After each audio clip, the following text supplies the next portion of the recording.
কে এনেছে? কে কি এনেছে? ওটা কে আনলো? কে আনলো? কে আনলো? কি এনেছে?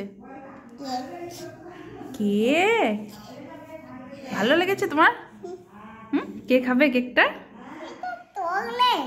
চকলেট নয়, এটা পেস্ট্রি। দাঁড়াও, এটাকে তোমাকে ইয়ে করে দেবো। হ্যাঁ, কাপ কেক। দাঁড়াও, খাবে তো, আগে দেখি। তোমার ভালো লেগেছে? এটা খেয়ে নিলে তুমি আর ভাত খেতে পারবে না, এখন রেখে দিই, কাল খাবে।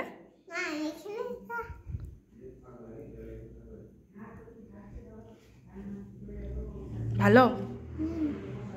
তো মামাকে থ্যাংক ইউ বলে এসো, যাও আর একবার, যাও ছুটে চলে এসো, এখন আছে। মামা থ্যাংক ইউ, কেকটা খুব সুন্দর বলে চলে এসো, যাও বাইরে।